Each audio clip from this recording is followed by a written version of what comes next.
안녕하세요. 네, 오늘은 민법 총칙 중에 3장 의사표시에서 우리가 3절까지는 다 배웠으니까 4절 의사표시의 효력 발생 시기에 대해서 배우겠습니다. 이게 무슨 얘기냐면 어떤 사람이 의사표시를 했을 때 그것을 요걸 편지로 예를 들면 편지를 써가지고 발송했을 때 발신했을 때부터 의사표시의 효력이 발생하는지 아니면 상대방한테 요 편지가 도달했을 때부터 효력이 발생하는지를 한번 살펴봐야 됩니다.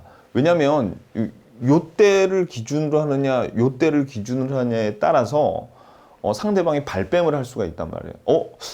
네가 나한테 지금 독촉하는 최고장 받은 적 없는데? 라고 발뺌할 수가 있으니까 법에서 정확하게 언제부터 의사표시가 효력이 발생하는지를 또 우리 민법은 정해놨어요. 우리 민법에서는 뭐를 원칙으로 하냐면 요 도달했을 때를 원칙으로 합니다. 근데 요걸 4단계로 좀 나눠놨는데 이따 자세히 보겠습니다만은 일단 개념을 알아두세요. 개념을. 자, 그러면 오늘 포인트는 뭐냐? 포인트는 도달이란 게 지금 여기는 우리 지금 의사표시의 효력 발생 시기 요 파트는 그냥 여러분들 철저하게 편지를 써가지고 서울에 사는 사람이 편지를 써서 부산에 있는 사람한테 의사표시를 한다고 생각하셔야 돼요. 서로 만나서 의사표시하는 것도 아니고 전화로 하는 것도 아니고 편지를 써서 서울에 있는 사람이 부산에 있는 사람한테 편지를 써서 의사표시를 한다. 그렇게 해야지 이해하기가 쉬워요. 자, 그러면 그 편지가 도달했을 때부터 효력이 발생한다고 우리 민법은 원칙을 그렇게 정해놨는데 그 도달했다는 게 상대방이 그 편지를 읽어봐서 내용을 안다는 걸 우리가 요지한다 그러거든요.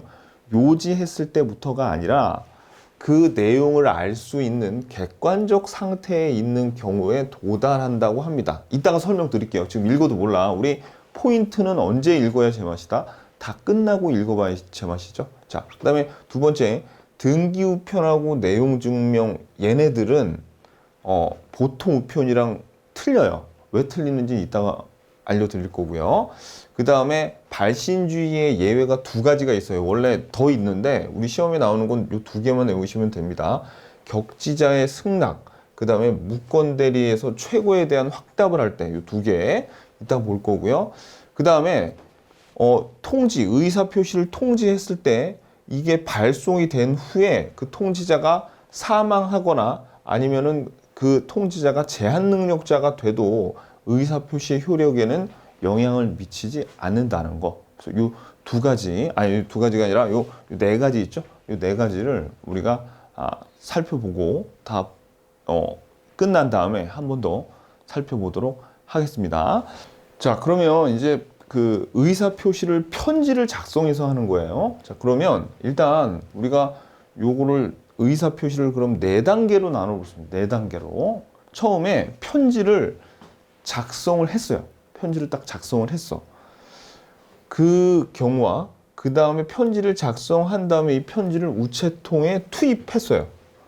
그런 다음에 우체통이 요 상대방한테 배달이 됐어요. 그러니까 상대방 본인이 아니고 그 가족 내지는 동료, 직장이라면 동료에게 배달이 되고 나서 그 다음에 편지를 이제 상대방이 읽죠. 우리가 편지를 읽어서 아는 단계를 뭐라고 그러면 요지의 단계라고 합니다. 요지. 이걸 알게 됐어요. 읽어서. 그러면 그래서 이 4개를 우리 민법에서 어떻게 나눴냐면 표백주의, 그 다음에 우체국에 투입했을 때부터 효력이 발생하면 발신주의, 그 다음에 상대방이 읽는 단계는 아니지만 읽을 수 있을 정도가 가능한 상태에 놓인 거, 그걸 우리가 뭐라고 그러냐면 도달주의라고 합니다.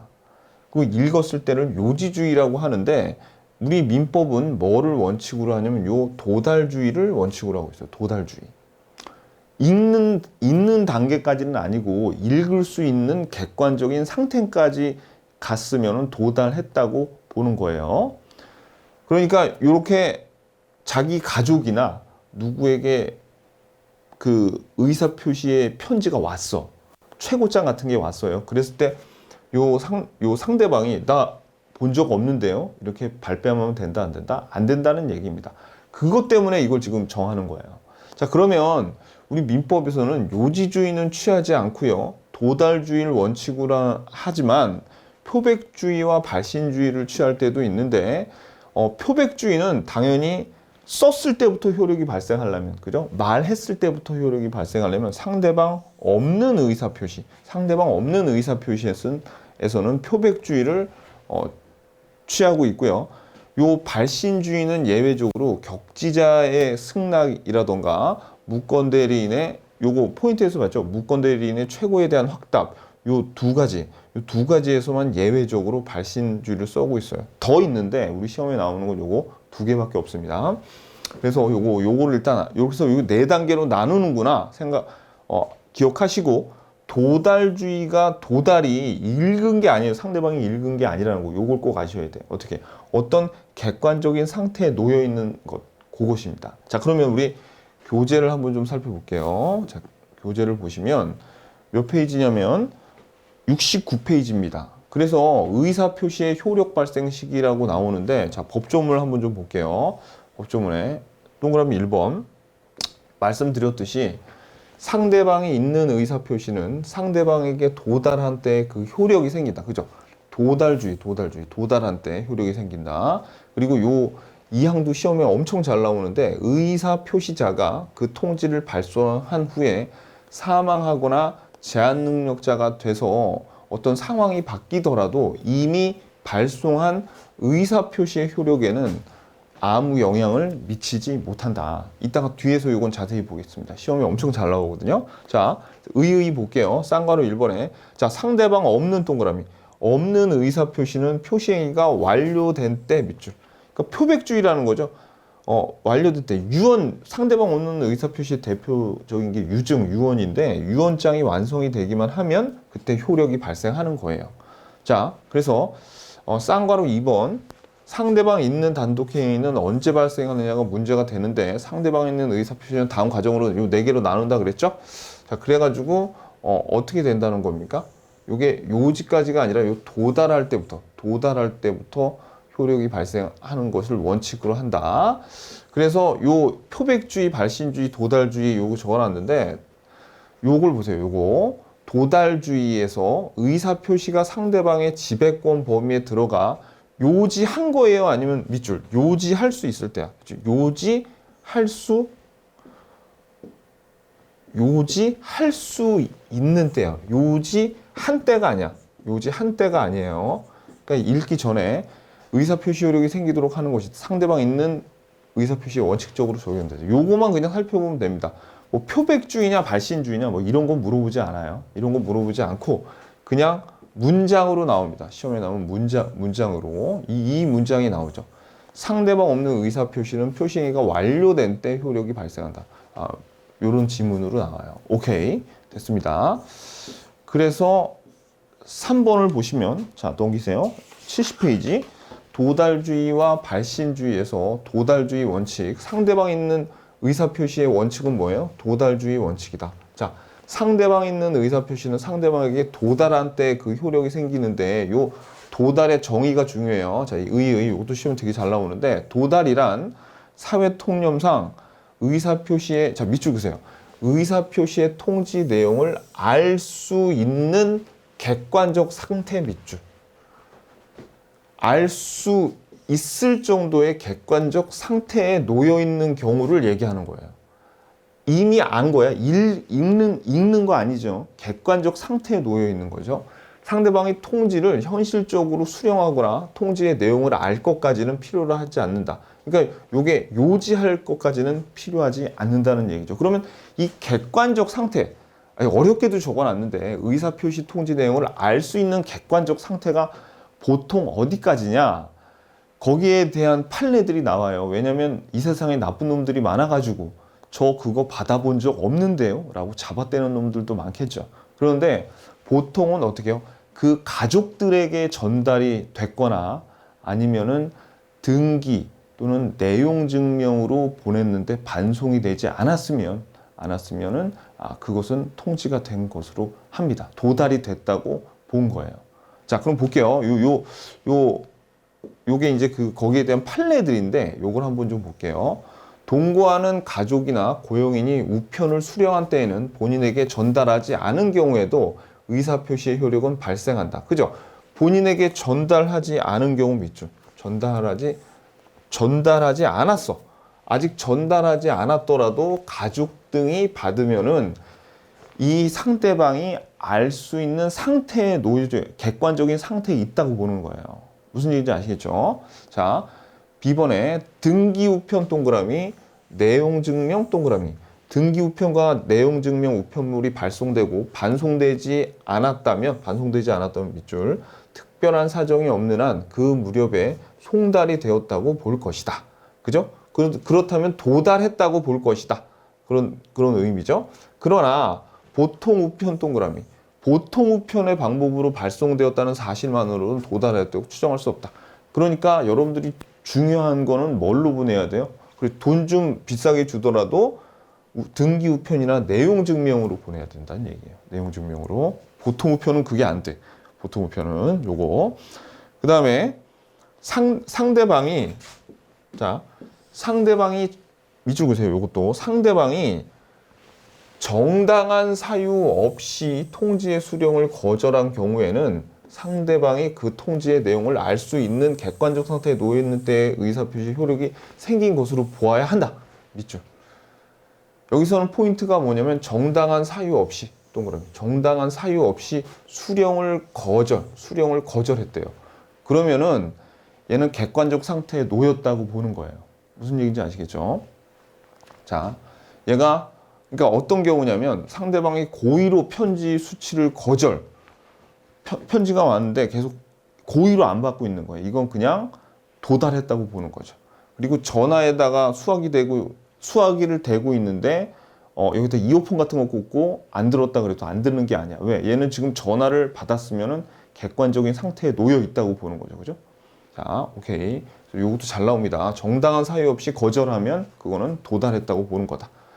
자, 그 다음에 요 D번 같은 경우에는 요거는 봐봐요. 채권양도 통지서가 들어가 있는 우편물을 채무자의 가정부가 수령한 직후에 한 집에 거주하던 채권양도 통지인 이를 회수해 버렸다면 특별한 사정이 없는 한 그 통지가 채무자에게 도달된 것이라고 볼 수 없다. 자, 이거는 객관적인 상태에 있는 거는 맞는데 어떤 게 안 됐냐면 우리 객관적인 상태 앞에 뭐가 있어야 돼요?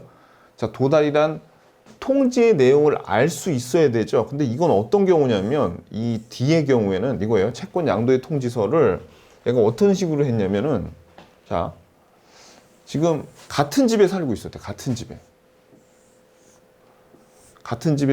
살고 있고 가령 여기 A가 살고 있고 여기 B가 살고 있는데 이 B에 가정부가 있어요. 가정부. 근데 이 A가 채권 양도의 통지를 B한테 안 하고 가정부한테 했죠. 그러면은 그 객관적인 상태에 놓여 있는 거잖아요. 알 수 있는. 그래놓고 줘놓고 잽싸게 읽기 전에 이 A가 다시 그걸 뺏어왔어. 이 가정부한테 다시 달라고 해서 뺏어왔어. 그런 거는 뭐예요? 객관적인 상태에 놓여 있지만 알 수는 없었을 거 아닙니까? 이 본인이. 그죠? 그러니까 어떻게 된다? 요 경우에는 도달된 것이라고 볼 수 없다는 거예요. 그러니까 요 판례가 나오려면 뭐가 나와야 되냐면 요거는 일단 자, 요게 나와야 돼요. 수령한 직후 밑줄. 회수 동그라미. 직후 회수해 버렸어. 그러면 도달된 것이라고 볼 수 없어요. 아셨죠? 요거. 그다음에 요 2번도 여기 시험에 잘 나와요. 2번이 중요한데 자, 밑줄 그으세요. 그냥 도달을 했어요. 일단 도달을 했는데 서신을 개봉하지 않고 방치한 때에도 도달이 있었다고 해요. 설령 개봉을 하지 않았다고 하더라도 일단 객관적인 상태에 놓이면, 그죠? 객관적인 상태에 놓이면 도달한 거죠. 그런데 자, 여기서 상대방이 요지 가능한 상태에 있어야 되는데 슬그머니 수령자의 주머니 속에 그냥 넣었어. 주머니 어떤 주머니? 옷장 안에 있는 뭐 잘 안 입는 주머니에 넣으면 알 수가 없잖아요. 그죠? 이런 경우나 아니면 이게 밑줄 보세요. 이거 수신인의 기재가 명료하지 않아서 서신을 개봉하지 않았어. 여기서는 요 수신인의 편지가 얘한테 왔는데 여기에 여러 가구가 살아요. 여러 가구가 살아. 근데 봤더니 이름이 제대로 안 적혀 있는 거야. 이러면 자기 편지가 아닌 줄 알고 안 뜯어보겠죠. 그러니까 이 경우에는 의사표시의 도달이 있었다고 볼 수 없다. 그래서 포인트는 사실 요겁니다. 요거 서신을 개봉하지 첫 번째 서신을 개봉하지 않아도 도달한 걸로 보는 거예요. 이거 시험에 서신을 개봉하지 않았다면 개봉하지 않고 방치했다면 도달한 것으로 볼 수 없다. 그럼 틀리죠. 여기서 일단 조심해야 돼. 그래서 개봉하지 않더라도 도달이 있었다고 할 것인데 단 수신인의 기재가 명료하지 않아요. 여기 동그라미. 수신인의 기재가 명료하지 않아서 안 뜯어본 거는 그거는 도달이 있었다고 볼 수 없다는 겁니다. 아셨죠? 오케이. 자, 그 다음에 요거는 격지자와 대화자 모두 적용하는데 격지자와 대화자는 뭐냐면은 격지자는 멀리 떨어져 있는 거고 쉽게 얘기해서 대화자는 바로 앞에서 얘기하는 건데 근데 이거는 제가 지금 거리상으로 말씀드렸잖아요. 근데 그게 아니야. 이게 거리상이 아니라 좀 더 정확하게 말씀드리면 의사 표시가 곧바로 전달될 수 있는 상태에 있으면 대화자예요. 근데 아무리 미국에 있는 건데 격지자는 어떤 의사 표시가 곧바로 전해지지 않는 상태에 있는 거야. 예를 들어서 그래서 여기 뭐라고 나왔냐면 격지자와 대화자 간의 구별은 거리 장소적인 개념이 아니라 시간적인 개념이다. 요거 그냥 참고로 알아도 돼요. 그러니까 대화자는 이런 거죠. 서로 만나서 얘기하면 당연히 대화자죠. 서로 의사 표시가 되니까. 그런데 미국에 살고 있어. 근데 거리적으로 멀더라도 서로 전화 통화를 통해서 새벽에 전화하면 서로 전화하죠. 이거는 격지자가 아니라 뭐가 되는 거예요? 대화자가 되는 거예요. 대화자가. 그러니까 거리상의 문제가 아니라 바로 의사표시가 전달이 될 수 있으면 대화자예요. 근데 아무리 격지자지만 예를 들어서 얘네 둘이 이웃에 살고 있는데 둘이 싸웠어. 그래가지고 이 사람이 얘한테 말하기가 싫어가지고 중간에 아는 사람한테 야 이거라고 전해줘 라고 했다거나 아니면 부부싸움을 했어. 둘이 부부싸움 해가지고 둘이 이제 사이가 안 좋을 때 뭐 그런 적 있잖아요. 야 엄마한테 이거 좀 해달라 그래 라고 했으면 같은 이불 속에 있어도 격지자가 되는 거예요. 아셨죠? 그러니까 거리상의 문제가 아니라 시간상의 문제다. 이 개념입니다. 그래서 원래 격지자와 대화자를 불문하고 뭐가 원칙이에요? 상대방 있는 의사표시는 도달주의가 원칙입니다. 그런데 그러니까 대화자는 언제나 도달주의가 원칙인데 예외적으로 격지자 간 계약에서의 승낙의 통지는 발신주의가 적용됐다. 밑줄. 이게 시험에 잘 나와요. 원칙은 도달주의인데 격지자 간 계약에서 승낙을 했을 때는 발신주의가 원칙이라는 거. 요거 발신주의. 자, 그리고 이건 임의 규정이에요. 근데 지금 우리가 얘기했던 거 도달주의를 원칙으로 한 건 임의 규정이라서 둘이 예를 들어서 야 도달주의 하지 말고 발신주의를 원칙으로 할래? 라고 하면 특약으로 정하면 그것도 가능하다는 얘기입니다. 아셨죠? 오케이. 자, 그 다음에 넘기시고요. 71페이지. 자, 입증 책임. 여기서부터는 이제 한 번씩 좀 읽어보면 되는데, 입증 책임. 도달에 대해서 입증 책임은 당연히 도달을 주장하는 사람이 입증을 해야 되겠죠. 도달을 주장하는 사람이 입증해야 되고, 그 다음에, 자, 동그라미 2번.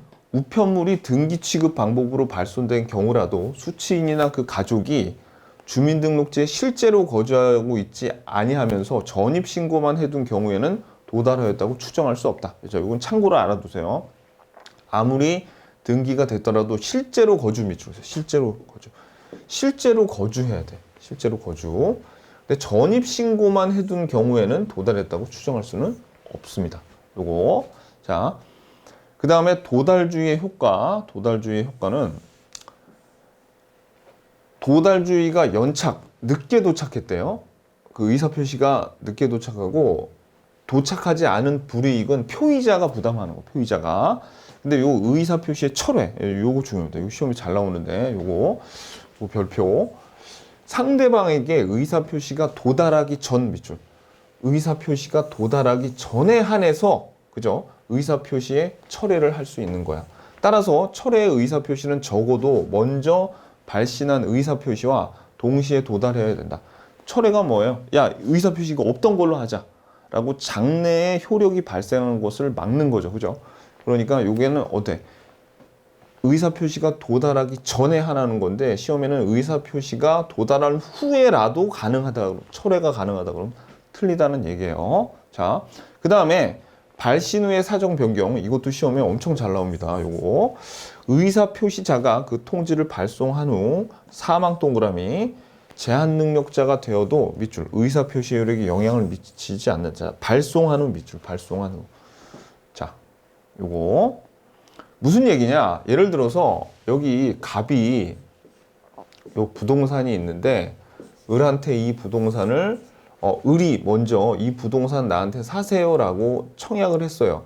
누구 을이 알았어라고 승낙서를 보내고 나서 갑이 사망을 했습니다. 그럼 갑이 사망을 하면 요게 상속인이 받겠죠? 상속인이 됐어. 그랬을 때 을이 얘가 승낙을 했으니까 너 나한테 이제 이거 소유권 이전해 줘야 된다. 내가 지금부터 잔금 줄게라고 했을 때 이 상속인이 아유, 저희 아버님은 이 부동산을 이전해 준다고 했지만 저는 싫어요라고 할 수 있다 없다? 없다는 얘기입니다. 사망을 했으면 요 권리를 이전받았으면 그 의무까지 이전을 받는 거예요. 그러니까 사망을 하더라도 그 의사 표시는 어떻게 해요? 영향을 미치지 않는다. 혹은 이 갑이 제한 능력자가 돼도 그 영향을 미치지 않는다. 시험 문제 굉장히 잘 나오니까 이거 꼭 알아두세요. 그 다음에 발신주의를 취하는 경우 격지자 간의 계약에서 이거 아까 나왔죠. 이 두 개 꼭 알아두셔야 돼요. 계약의 승낙의 통지, 무권 대리인의 상대방의 최고에 대한 확답, 본인의 확답. 요거는 나중에 대리권 가서 나오는 얘기입니다. 대리권 가서 나오는 얘기예요.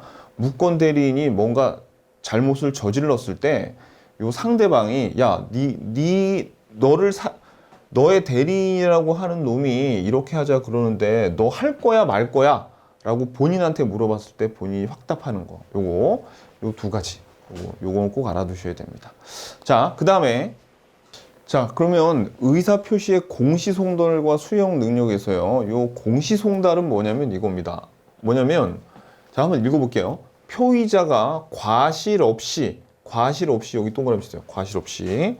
요게 중요해. 표의자가 과실 없이 상대방을 알지 못하거나 혹은 상대방의 소재를 알지 못하는 경우에는 의사표시는 공시송달의 규정에 의해서 송달할 수 있다. 그러니까 요 똑같은 문장인데 여기 과실 없이. 자, 이건 뭐냐면 상대방한테 의사표시를 하고 싶어요. 뭐 최고를 하던가 아니면은 그 소멸시효를 막기 위해서 뭔가 청구를 하려고 의사표시를 하려고 그러는데 상대방이 어디 있는지를 몰라. 그래, 어딘지 모르니까 의사표시란 게 그 사람에게 도달이 돼야지 의사표시의 효력이 발생할 텐데 어디인지 모른단 말이에요. 그럴 때는 공시 보여줘. 어디에다가 공시한다? 그렇죠. 법원 게시판 앞에다가 대문짝만하게 붙여놓는 거예요. 야, 빨리 돈 내놔 라고 하던가. 요렇게 게시판에 누구나 다 볼 수 있는 게시판에다가 요 의사표시를 공시하면 이 소재 불명이 있는 상대방, 이 누군지 모른 혹은 어디에 있는지 모르는 상대방도 이거를 봐서 의사가 전 의사표시가 송달됐다고 보는 거예요. 그러니까 공시의 방법으로 의사표시를 도달시켜 버리는 거죠. 그죠? 그래서 요 공시송달. 근데 주의할 점은 표의자가 상대방이 어디 있는지 모르는 걸 과실이 없어야 돼요. 과실 없이. 요걸 알고 계셔야 됩니다. 자, 그래서 공시송달 방법은 뭐 이렇게 한번 읽어보세요. 중요하지 않아요. 그냥 게시판에다가 써붙여 놓으면 상대방이 본 것으로 그냥 간주하는 겁니다. 오케이. 그래서 효력 발생 시기는 국내는 2주일, 외국은 2달. 요 정도 그냥 알아두시면 됩니다. 자, 그 다음에 의사 표시의 수령 능력에서요. 여기서 이 수령 능력에서 주의할 게 뭐냐면은 수령 능력이라는 게 그 의사 표시가 담겨 있는 그 편지, 뭐 예를 들어서 최고장 그거를 우편 배달부 아저씨로부터 받는 능력이 아니야. 이건 무슨 능력이냐면 요 밑줄 보세요. 요건 헷갈리시면 안 돼요. 의사 표시의 내용을 해석하고 이해할 수 있는 능력을 우리가 수령 능력이라고 하는 거지. 요거를 편지를 받는 거는 아무나 다 받을 수 있죠. 무슨 제한 능력자가 아니라 의사 무능력자도 우편 배달부가 주는 거 그냥 받을 수도 있단 말이에요. 그러니까 단순히 그 편지를 받는 능력을 의미하는 게 아니라 요 편지를 읽고 해석하는 능력을 수령 능력이라고 하는 거예요. 그래서 여기 보시면 의사 표시의 상대방이 의사 표시를 받은 때에 의 상대방이 제한 능력자라면은 이해를 할 수 없으니까 그 의사 표시를 수령을 했다고 보지를 않습니다. 그래서 뭐라고 나와 있냐면 의사 표시자는 그 의사 표시로서 대항할 수 없다. 어렵게도 적어놨는데 이게 무슨 얘기냐? 만약에 의사 표시를 했는데 그 의사 표시를 수령한 자가 제한 능력자예요. 근데 이 제한 능력자가 저 이 의사 표시 이해 못 하겠는데요? 저 받은 적 없는데요? 라고 해도 이 의사 표시자가 너한테 줬잖아, 임마. 너한테 전달해 줬잖아. 이렇게 주장할 수 있다, 없다? 없다는 얘기입니다. 그게 대항할 수 없다는 얘기예요. 자, 하지만 요 제한 능력자의 법정 대리인이 의사 표시가 도달하면은 그때는 도달한 것으로 친다 이거죠. 요 법정 대리인이 누구예요? 요 제한 능력자의 보통 부모님입니다. 요 미성년자의 부모님, 법정 대리인. 대리인을 법에서 강제적으로 정한 거예요. 미성년자들이 이 법률 행위를 잘 못하니까 야, 네가 부모인 네가 책임져. 그래서 법정 대리인이 되는 거죠. 아셨죠? 자, 그래서 보세요. 그래서 요 수령 능력이 이해할 수 있는 능력이라는 걸 알아야 돼요. 그래서 뭐라고 나오냐면 모든 제한 능력자를 의사 표시의 수령 무능력자로 하고 있어요. 자, 하지만 법정 대리인에게 허락을 받은 영업행위에 관한 미성년자가 받은 의사 표시는 수령 능력을 가진다. 이게 되게 어려운 얘기인데 이런 얘기입니다. 법정 대리인이 자, 조그만 슈퍼마켓 주인이고 그 다음에 카운터에 자기 자식한테 좀 도와달라고 고등학교 미성년자 자식한테 야 아버지 장사하는 거 좀 도와줘 라고 거기 카운터에 앉혀놨어요. 그래서 이런 영업행위 하는 거죠. 법정 대리인 아버지가 사장이고 슈퍼에서 영업행위로 카운터에 앉아있는 미성년자가 그 계산하고 돈 받은 거는 뭐예요? 그런 거는 수령 능력을 가지는 거예요. 그 정도는 괜찮다는 거죠. 아셨죠? 오케이. 자, 그 다음에 의사 표시의 효력. 그냥 문장 자체로 나옵니다. 뭐 예시로 나오는 게 아니라 문장 자체로 나오는데 표의자는 그 의사 표시로서 제한 능력자에게 대항하지 못하지만 자, 밑줄 보세요. 제한 능력자 측에서 의사 표시가 유효한 도달을 주장하는 것은 무방하다. 무슨 얘기냐면 표의자는 만약에 그 의사 표시가 제한 능력자 미성년자에게 도달을 했어요. 그런 경우에는 표의자가 야 너 받았잖아 임마 의사 표시 도달했잖아 라고 주장할 수는 없지만 미성년자 쪽에서 그 제한 능력자 쪽에서 나 이거 받았는데요? 라고 도달을 주장하는 거는 가능하다는 얘기입니다. 그리고 법정 대리인이 의사 표시가 도달을 한 후에는 의사 표시자는 의사 표시의 도달을 그때는 주장할 수 있다. 법정 대리인이 의사 표시를 도달을 했을 때. 요 정도 알아두시면 됩니다. 자, 그래서 핵심 체크 한번 풀어보겠습니다. 핵심 체크 73페이지 핵심 체크 보시면 자 1번 의사 표시의 도달이란 상대방이 그 통지를 상대방이 현실적으로 수령한 거 읽은 거 아니라 그랬죠. 그죠? 알 수 있는 객관적인 상태가 되면은 도달한다 그랬습니다. 수신인의 기재가 명료하지 않아 서신을 개봉하지 않았더라도 의사 표시의 도달이라고 할 수 아닙니다. 요 얘기가 없어야 돼. 수신인의 기재가 명료하지 않은 거는 요거는 명료하지 않아서 개봉하지 않은 거는 도달한 게 아니에요. 그냥 이 말이 없이 개봉하지 않았다면 괜찮아요. 근데 수신인의 기재가 명료하지 않아 이 단서가 붙으면 이거는 도달한 게 아니죠. 그죠? 3번. 서신이 당사자가 아닌 동거의 가족에게 전달될 경우에도 도달한 것으로 본다. 왜? 객관적인 상태에 놓였다고 보니까요. 4번. 공시송달에 의한 의사표시는 게시한 날로부터 2주일이 경과한 때부터 효력이 발생하죠. 오케이. 5번. 격지자 사이의 계약도 승낙의 통지가 도달할 때. 격지자 사이의 승낙의 통지는 발신주의죠. 그러니까 틀렸고. 표의자가 발신한 후에 사망한 경우 의사표시의 효력에는 영향을 미치지 않죠. 그래서 이게 맞습니다. 오케이. 자, 그러면 우리 요거 볼까요? 뭐 봐야 돼? 그렇죠. 핵심 체크 다시 한번 봐야지. 핵심 체크. 자, 그러니까 핵심 체크가 아니라 포인트. 도달. 자, 그러니까 도달의 정의가 굉장히 중요한 거죠. 내용을 알 수 있는 객관적인 상태에 놓인 게 도달이다. 그리고 등기 우편이나 내용 우편은 만약에 반송이 안 됐다 그러면 도달한 것으로 보지만 보통 우편은 아니라 그랬죠. 그 다음에 발신주의의 예외 두 가지 요거 알아두시고, 그 다음에 통지가 발송된 후에 사망 또는 제한 능력자가 되더라도 의사표시의 효력에 영향을 미치지 않는다는 거. 요 내용들 꼭 기억하시고, 지금 저랑 같이 어디 가셔야 돼? 그죠? 어디 쉬러 가시지 말고 한 5분 정도만 쉬었다 오세요. 아셨죠? 그런 다음에 머리 좀 맑게 한 다음에 뭐 하러 가야 돼요? 기출문제 유튜브에 올려놨으니까 기출문제 풀어보도록 하자고요. 오늘 수고 많으셨습니다. 조금 이따가 봬요. 안녕히 계세요.